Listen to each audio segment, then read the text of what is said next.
All right. Hey guys. I forgot to say in the video I just made, so I'm going to put this one out first, and then you just go on to the second video. I was out driving my 79 Magnum. It's kind of like a daily cruiser, something to relax and enjoy. And yeah, it's got a 5.9. It's like a 300 horse crate motor type of replication, and a 727 2500 stalls, 355s. It's a nice cruiser, but as you know, all Magnums fall over at 4,500. It is what it is. So it's really not that bad. It's a cruiser, so I'm happy. That's what I got all these parts for over there. New gauges, new camshaft, oil pump. All the fun stuff to do later on, which I'll get into. And as always, there's going to be no really huge detail in me doing this. It's all over the internet. There are excellent books, and that's where you go. So, but I was cruising around, and the car is running like dog crap. And I say this in the next video too. It was driving me insane. No matter what I did, I just couldn't seem to get it tuned right. And being that I had left it alone for a long time, I forgot that I not only had the wrong plugs, but a mix of plugs and a mix of gaps. So redid them all. Now I'm gapped at 55, and it's fired by the chrome box. So I'm gonna take that out for a test drive later. Should be all right. But one of the things that led me to doing everything you're gonna see in the next video is that I was standing behind the car, wondering why it's running like crap. And I came over here and I put one hand on the exhaust, and I'm like, okay, it's going boof, boof, boof, boof, boof. I put my other hand over here, there it is, on this tailpipe, and it's going bam, bam, bam, bam. I'm like, what is going on here with this massive pressure difference? I'm like, what do I have, a clogged muffler? I'm like, what the heck is going on? So I figure the first thing anybody should really do before they mess around with their motor, and I say this all the time, to fellas that are, in front of me or, on the internet, I say, well, is your engine really healthy to begin with? Is it good? It's a 2003, which is now getting old. It's what, 21 years old, 5.9, and they're always known to have some really good cylinder wear, or actually like no cylinder wear, because the Chrysler fuel injection is really just spot on. They did an excellent job. And this one only had 80,000 miles when I pirated it after my daughter wrecked her Durango. And I'm like, oh, this is great. This should last me a long time. And all of a sudden it starts behaving like crap.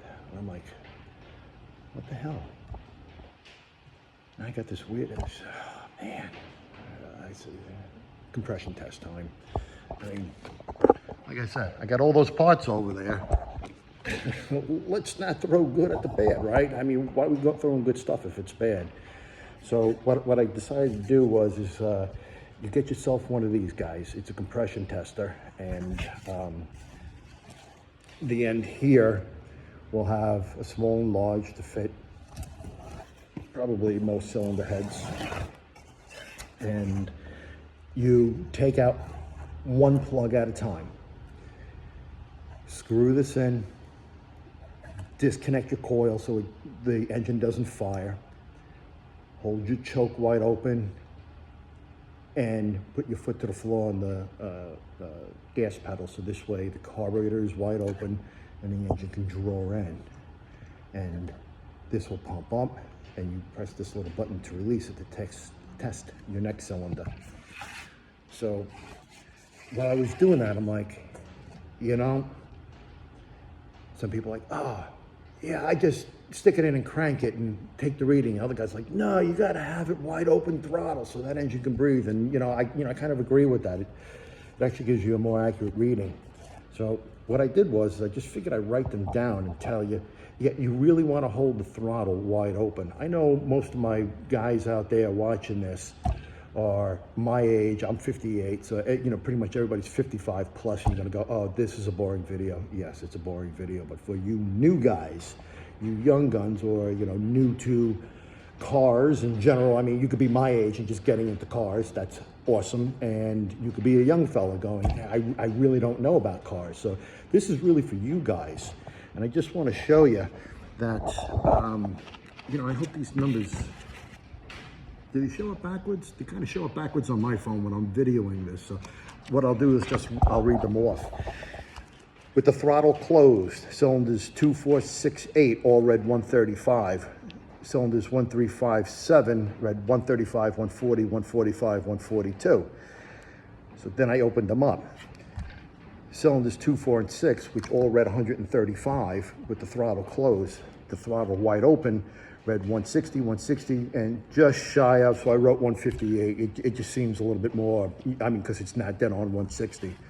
And on the other side, 1357 read 135, 140, 145, 142 for cylinders 1357 respectively. So with the throttle wide open, I got 150, 160, 175, 160. Actually, 175 was maybe a hair generous, but you know, everybody's pretty close. But I got a 25-pound spread between 1 and 5. I don't understand that one. So I'm thinking I might have misread the gauge while I was sweating my face off without my bandana. But that's all I wanted to tell you guys. Wide open throttle, and you really should be getting a much more accurate reading. And that's it. Thanks for tuning in. Next video coming right up, and hopefully I'll get to some more as I heal up. So, okay, have a good day. I'll talk to you guys later.